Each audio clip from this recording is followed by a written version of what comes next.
himself with Srimati Radharani. But in other Kali Yugas, not necessarily this happens, because Lord Chaitanya only appears once in a day of Brahma as personally present. As same with Krishna. Krishna personally comes just once in a day of Brahma.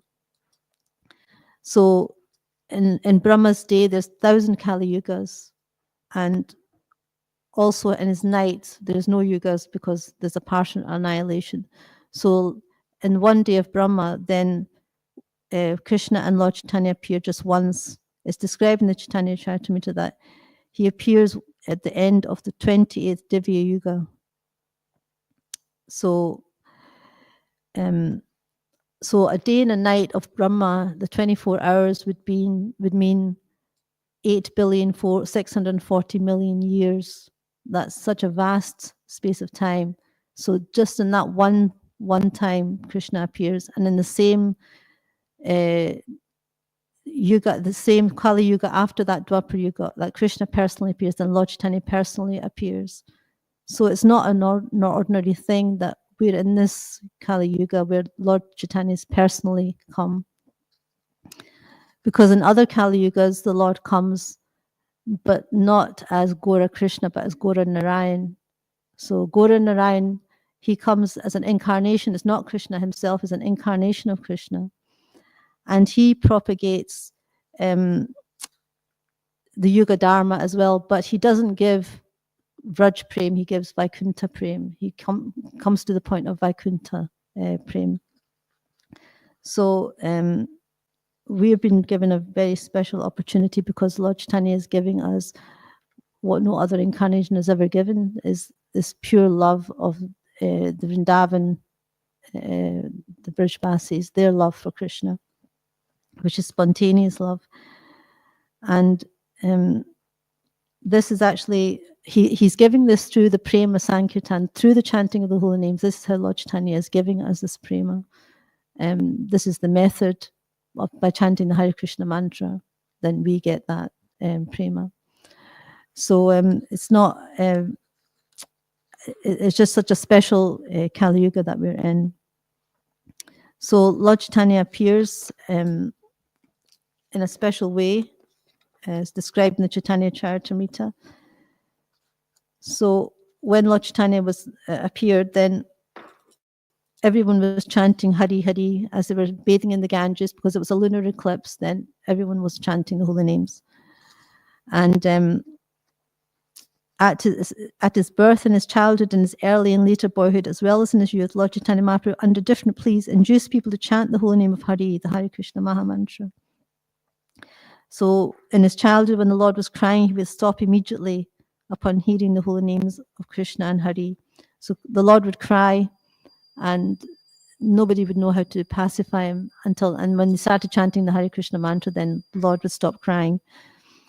And so when the ladies saw this fun, they enjoyed laughing and called the Lord Gaura Hari. And since then, Gaura Hari became another of his names. So just as Krishna has many names, Lord Chaitanya has many, many names. And there's also the 108 names of Lord Chaitanya that we can recite, especially today, because it's a special benediction for today. And so from his very beginning, from his birth and his childhood, the Lord was inducing people to chant the holy names. And later on, when he was married and in his youth, he was chanting Hare Krishna mantra everywhere. And he was teaching his students. So he was a great scholar as well. He was teaching his students grammar, logic, all these things. But then in the end, he was saying that everything's actually within Krishna's holy names. The Lord would say that when teaching a course in grammar and explaining it with notes, Sri Chaitanya Mahaprabhu taught his disciples about the glories of Lord Krishna.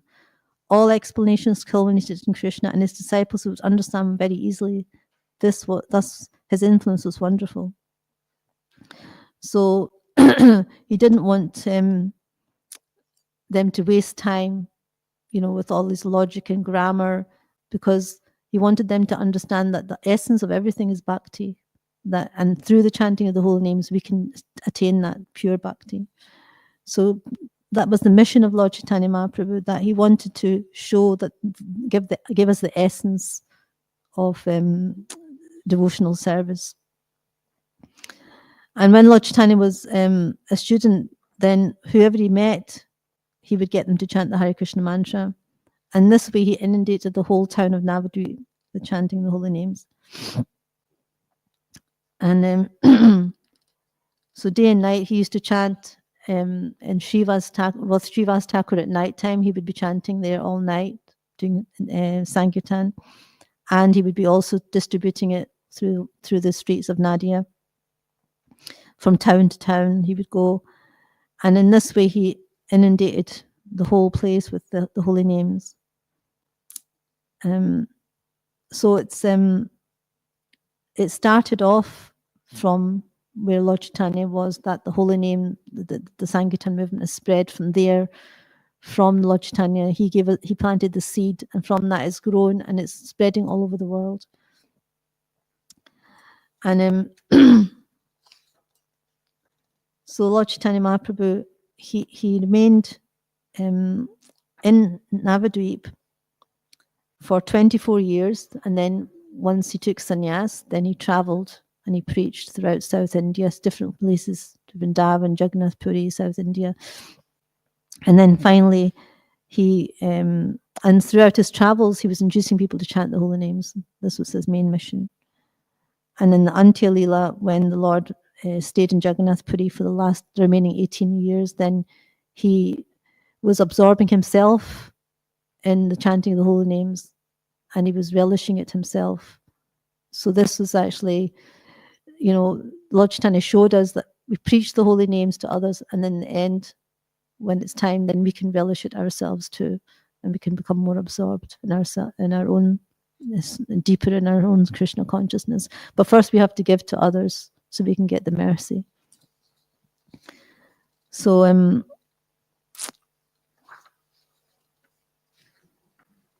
it's a very deep subject matter of what the method that Lord Chaitanya appears in the mood of Srimati Radharani to taste this, because even Krishna cannot understand this pure bhakti of Srimati Radharani. So in order to taste it, then he himself appears with her mood and complexion to actually relish it, to actually taste it. So in this way we can understand that we cannot approach Radha and Krishna or understand them directly. We have to go through Chaitanya Mahaprabhu, because even Krishna can't understand this great bhakti, this great devotion of Srimati Radharani. So how is it possible that we can understand it without the mercy of Chaitanya Mahaprabhu? So that's why we have to go through Chaitanya Mahaprabhu. And the more we serve the mission of Chaitanya Mahaprabhu, the more we will enter Vrindavan. There's that beautiful verse by Prabodhananda Saraswati Thakur. It says, Yata yata Gaura padara vinde. It starts off, I don't know the rest of it, but it says that the more we serve the mission of Sri Chaitanya Mahaprabhu, then the more we will enter Vrindavan and serve Srimati Radharani and get her mercy. So this is actually the essence, that we have to go through Chaitanya Mahaprabhu to relish the highest prema, to enter into Vrindavan and serve Radha and Krishna. So throughout Prabhupada's books, we see how much he's stressing this, that we have to go through Chaitanya Mahaprabhu, and through the proper procedure, through the 6 Goswamis, through their teachings. We have to understand this high philosophy of Radha and Krishna. We can't just jump to it. We have to go through the step-by-step process and understand things properly. We have to understand Sambandha Gyan. What is this? What is the Supreme Lord? What is this? What is the jiva? What is material nature? How they're interrelated? And then we have to learn Abhidheya again, how we can practice this and put it into practice and live it ourselves. And then Priyojana is to attain pure love of Krishna. So we have to go through these 3 stages to attain that. And that's what Lord Chaitanya is giving. He's giving us the highest. He's giving us the opportunity for the highest we can attain. And it's up to us how much we want to take it. So he's giving it. And this is why we are so fortunate we've got that opportunity. Has anybody got any questions or comments at this point? been doing research yesterday on the different Kali Yugas, apart from the one in 1,000, the other Kali Yugas, it's Gaura and Orion. Yeah. That comes to spread.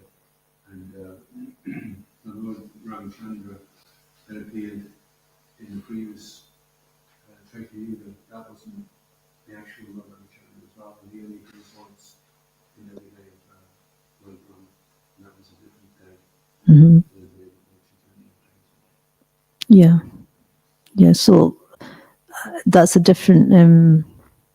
So Lord Ram doesn't appear in the same sequence of this. So Lord Krishna and Lord Chaitanya personally appear in the same one after another on the Dwapara Yuga and the same Divya Yuga, whereas Lord Ram appears in another one.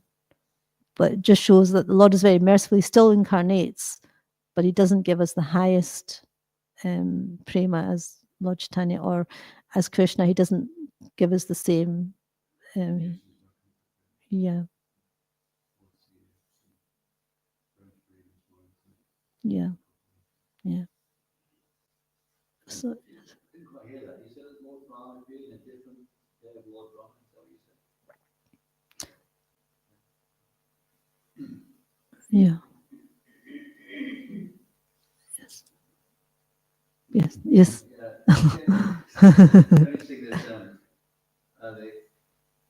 was what do you call it? Moon, sun eclipse. Uh-huh. Is it inauspicious generally? Yeah. And they were chanting Hare Krishna out of fear. Can you say something about that? Yes, describe that. The moon was thinking, well, what is the Rahu was thinking, what's the use of this moon when the Lord Chaitanya is appearing? So he went in front of the moon. It's a description here in the Chaitanya Charitamrita, if I can find it. Rahu.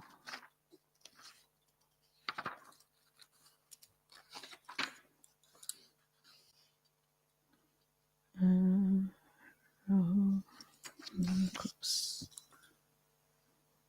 So then, Gaura Narayan, he would be worshipping the Vishnu forms, right? And that would be in all in reference. Yeah. It'll be on the mood of like opulence, Aishwarya. Yeah. Appearance. To worship Krishna, do we not have to go through all in reference? Another proper understand the other class. Well, I think that Friday I think we do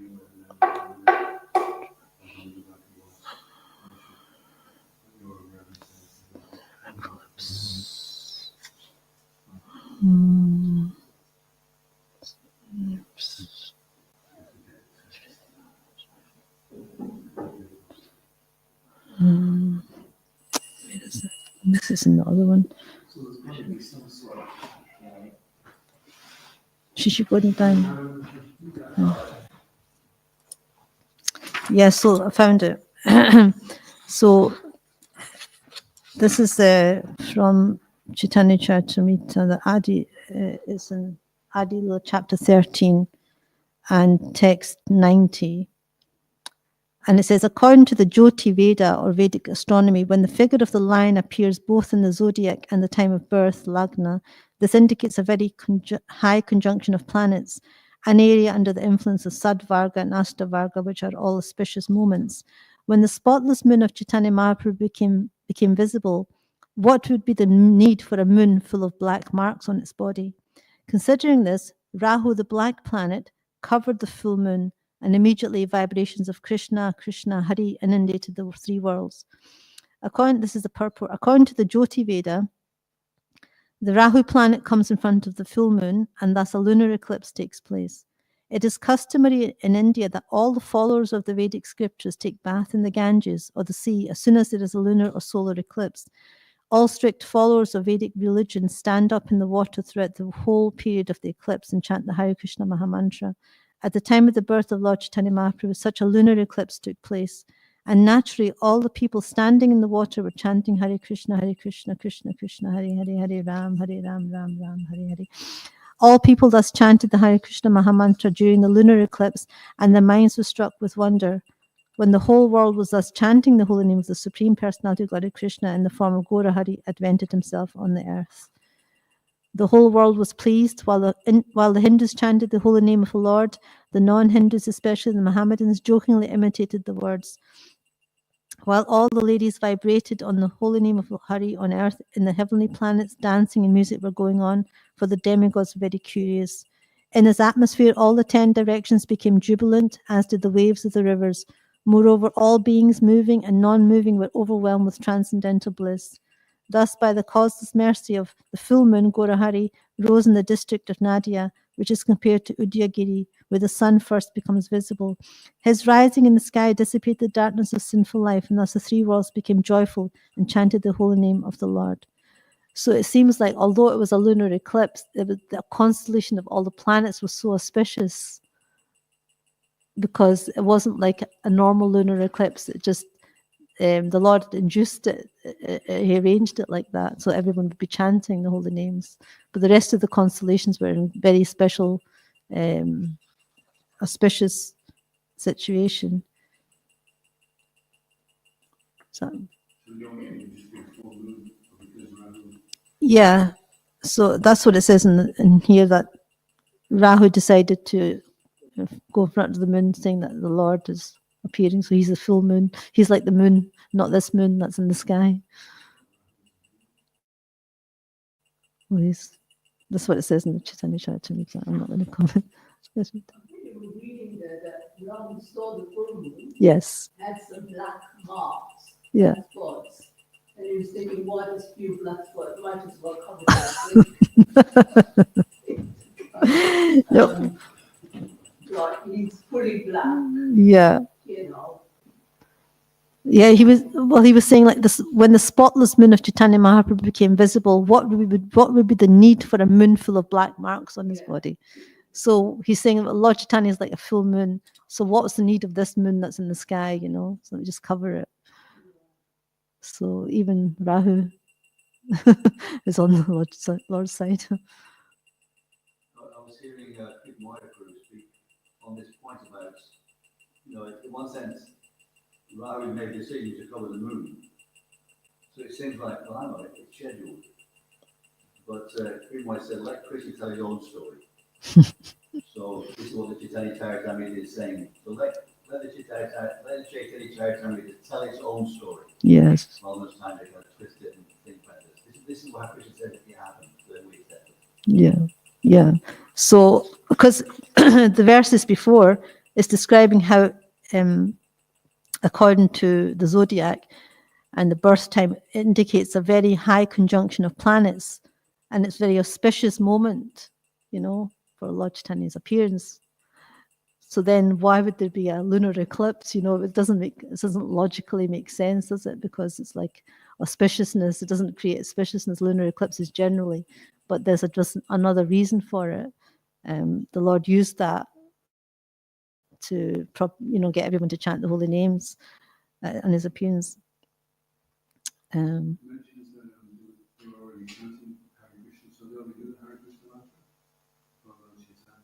They were chanting Hari Hari, it says. They were chanting Hari Hari. But it says all the people that chanted the Hare Krishna Mahamantra during the lunar eclipse, and their minds were struck with wonder. And Advaita Acharya and Haridas Thakur, when they seen the lunar eclipse, they were also singing and dancing because they felt jubilation. And I'm trying to find that place, but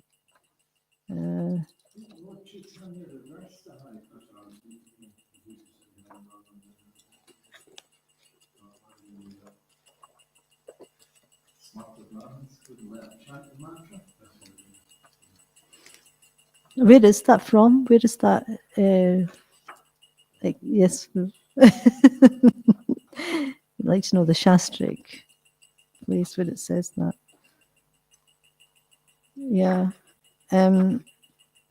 So before the birth of Lord Chaitanya, Nilambar Chakravarti, the grandfather of Chaitanya Mahaprabhu, did an astrological calculation, and he said that in that month, taking advantage of an auspicious moment, the child would take birth. So it was an auspicious moment that Nilambar Chakravarti predicted astrologically. So, and here in the purport, it says that Bhaktivinoda Thakur, the explanation of the horoscope given by Bhaktivinoda Thakur is that at the time of the birth of Lord Chaitanya Mahaprabhu, the constellations were situated as follows. Shukra or Venus and the constellation of the Ashwini stars were in the Mesha. I mean, it's all like all this sort of stuff. Yeah, Mesha Rashi, Aries. Ketu, the ninth planet, and Uttara Phalguni were in the Simha Rashi, Leo. Chandra, the moon, was in Purva Phalguni, the 11th lunar mansion. Shani or Saturn and Jeshta were in Vrishika, which is Scorpio. Brihaspati, Jupiter, and Purva Shada were in Danu, Sagittarius. Mangala, which is Mars, and Shravana were in Makara, Capricorn. Ravi, the sun, was in Kumbha Rashi, Aquarius, and Rahu was in Purva Bhadrapada, and Buddha, Mercury, and Uttara Pradapad were in Meena or Pisces. The day was Simha Lagna, so it's a special constellation of all the stars and planets. Simha Lagna, it's called. And that's when the Lord took birth. The figure of a lion appears in both the zodiac and at the time of birth. This indicates a very high conjunction of planets, according to the Jyoti Veda, when the figure of the lion appears in the zodiac. So it must be a very special constellation of planets. And it says that according to the Jyoti Vedic astrology, when it is calculated who rules the constellation of 6 areas, the auspicious moment is calculated. And Bhaktisiddhanta Saraswati Thakur, who was previously also a great astrologer, says that in the book named Braj Jataka and other books, there are directions for knowing the movements of the stars and planets. And this, according to the science, Nilambar Chakravarti, the grandfather of Chaitanya Mahaprabhu, ascertained the auspicious moment in which the Lord would appear. So it was a very auspicious moment. And the lunar eclipse was maybe not part of it, but it just happened because the Lord wanted it.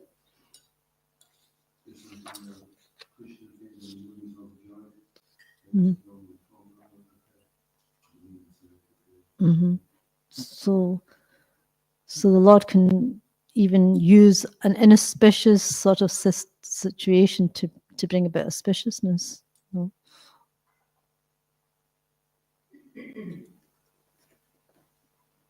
know? Yeah.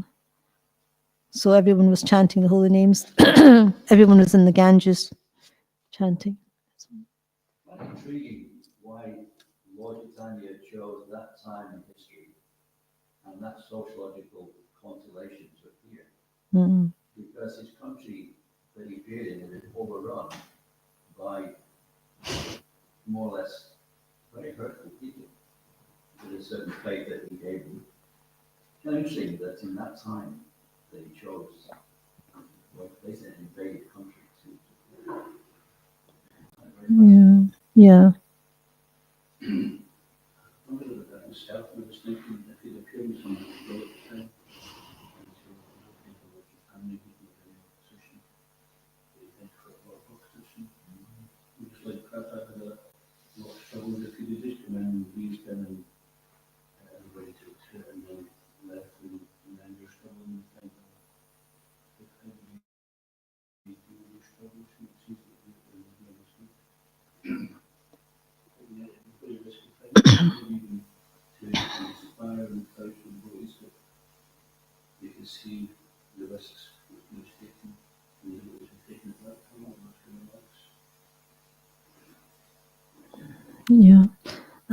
And also like the Lord comes to save the most fallen. So he's coming at that time where not everybody is following the Vedic principles.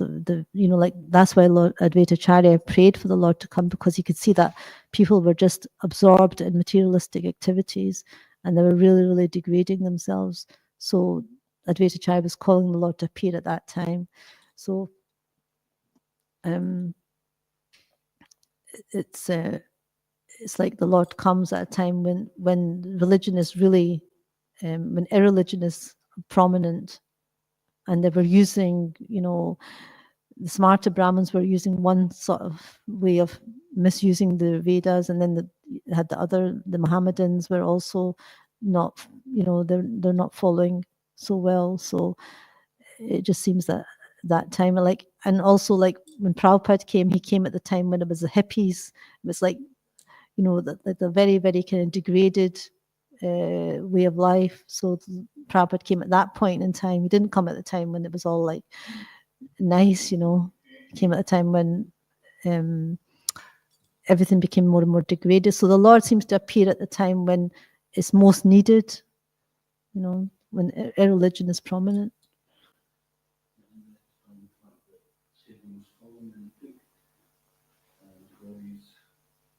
Jagannatha, who were original Brahmins, who become most born and saved in the devotees, and taking the devotees like some of the swamis who had become servants of the devotees, they was captive in Acharya. So he's going to show you whatever situation in which is far away, and if you've never been elevated or if you've fallen away from it, then I take it as back to yoga.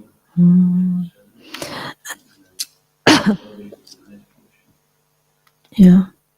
And also I heard that Chandkazi was actually Kamsa in Krishna Lila, and the other Mohammedan leader, Hussein Shah, I think he was Jarasandha. So it's like the demons from Krishna Lila came in Chaitanya Mahaprabhu's Lila as like demoniac rulers, like Chandkazi, Hussein Shah.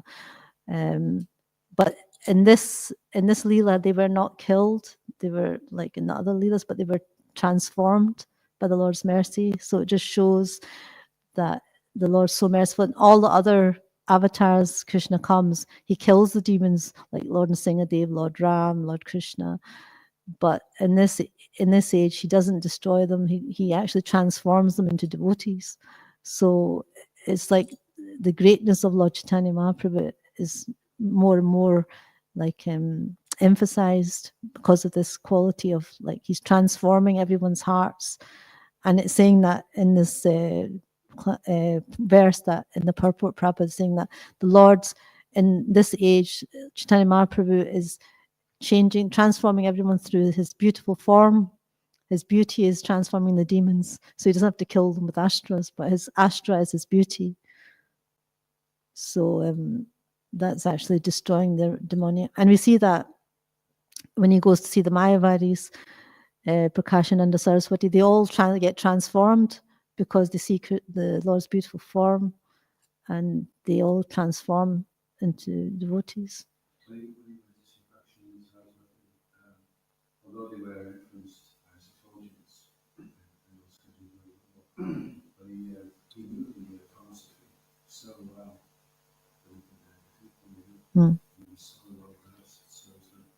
Showing that not just having the charisma to transform people by appearance, but also by having the knowledge, understanding the philosophy so well, to show us that we have to be ready for a challenge. We have to know the philosophy inside out to improve people around the Yeah. Anyone else? That's also controversial. What he's saying was beautiful. It's controversial in the sense that it's a preaching strategy. He was so beautiful, people were attracted to him by his beauty. Maybe we should put into our kind of joining routine for a certain amount of physical beauty to make the room so it's more attractive. And if it's below a certain threshold, maybe it's not for you.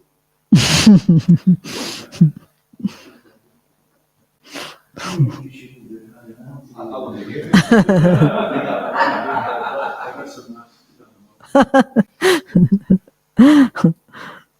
Although people do when people meet devotees, irrespective of their physical attributes, they feel the beauty about the devotee. Some people are enchanted about them. They don't know what it is, but there's something about them. Like because of the purity, isn't it? Because of a pure way of life. It's not just a physical beauty, but it's actually something deeper, isn't it? Mm.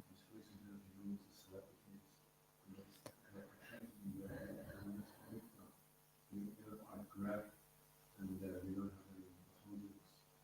So speaking in terms of celebrities, the devotees are the most famous, actually. Not just like when Jagannatha called, I know on this Jagannatha, we would run around and when we feel this, we were discussing our chest and our chest.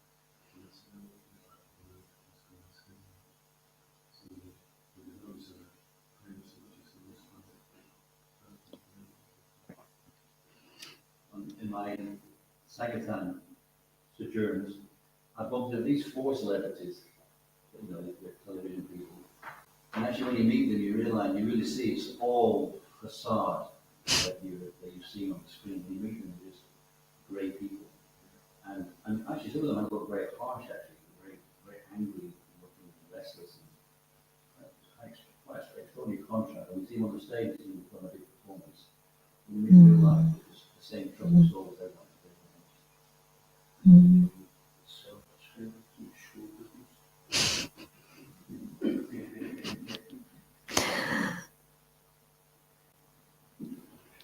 But I think all that point about beauty, it may be something for us to kind of always reflect on, that our manifestations of the world should be beautiful.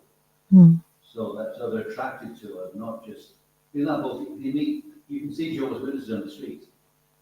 The way they dress, the pair, you can know the Jehovah's Witnesses because they have a certain persona or a presentation style. So similarly, I think we need to reflect on as devotees, everything we do should be of the best quality, the best presentation, so people are attracted to it because that's what it's saying. Why they choose to be beautiful? Maybe some message about it. People are drawn to it. So the more that we beautify our presentation, the more it becomes attractive to people.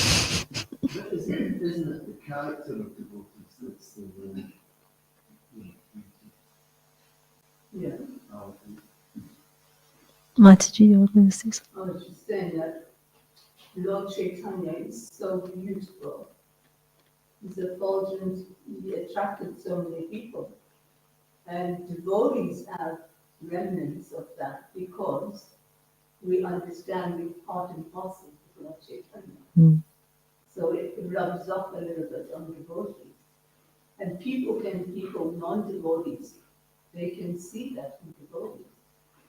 You know, it's something, externally someone may not look nice, materially speaking, but the materialists, they can see that this person is special. There's something about them. What Prabhupada said, you only know a person when they open their mouth. So when devotees speak, the materialists understand there's something special about this person, you know, and they take to Krishna consciousness. So beauty is not only, beauty, it's the internal words that come out of it. We were reading something in Bhagavatam, I can't remember what verse that was, but hearing means smelling the lotus feet of the Lord. The saffron particles. So beautiful. Yeah. Just like if you have a taste for hearing, it's like smelling the lotus feet. Yeah. Well, Krishna is all attractive. That's why it's like even in Krishna Lila, we see that everyone was attracted to Krishna, you know, the plants, the animals, and even the demons were attracted because they didn't want to surrender, but they could see, they'd never seen such a beautiful person before, you know, so they could appreciate Krishna's beauty. So in the same way, and Lord Chaitanya is not just Krishna, but he's Radharani as well. So there's extra beauty. Srimati Radharani is also the most beautiful. So it's a combination makes Lord Chaitanya even more beautiful. And also because he's most compassionate, and that's actually a very beautiful quality, compassion, isn't it? And I heard one time that I think it was Radhika Raman Prabhu. He was saying that all of Krishna's opulences are so attractive. You know, it's full, all fame, all beauty, all knowledge, all wealth, all renunciation. Everything's so beautiful. But he says, unless the quality of forgiveness is there, these opulences are not so attractive. Because if you think about somebody, he may be very wealthy, but if he's not forgiving, you may not want to be with him too much, you know, or if he's so beautiful, but he's not forgiving, he's not compassionate. So this quality of compassion that Krishna has and Lord Chaitanya has actually makes all his qualities, all his other opulences so attractive because of that quality of compassion. Sometimes what you tell me is like a thunderbolt, but you shouldn't be preoccupied with that, otherwise you'll be vanquished. Sometimes you seem to really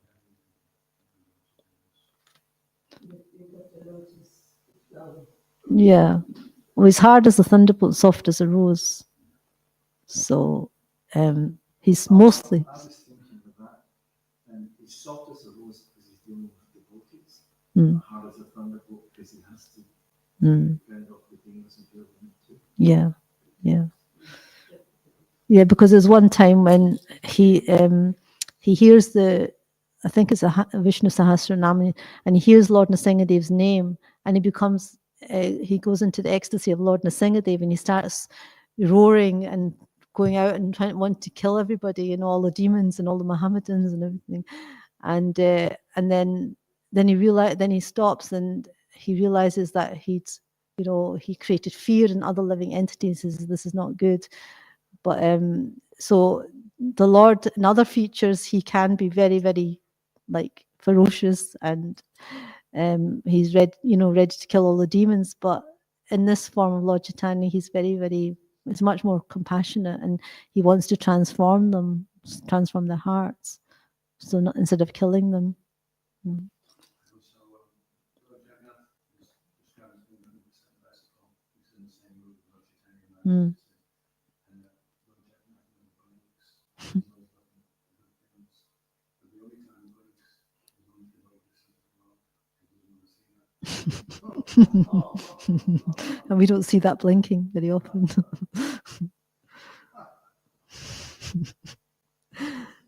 So as it's 8:30, we're supposed to finish. Right? So anybody else would like to share anything else about Lord Chaitanya? I mean, there's unlimited things we could talk about. Okay, thank you for the nice discussion and sharing all these nice realizations. It's very nice. So, Gaura Purnima, Mahamotsav ki jai, Iskon Guruvind ki jai, Shaprapad ki jai, Shishikodantai Mai Prashishi ki jai, Gaura Premanandi. Hari Bol.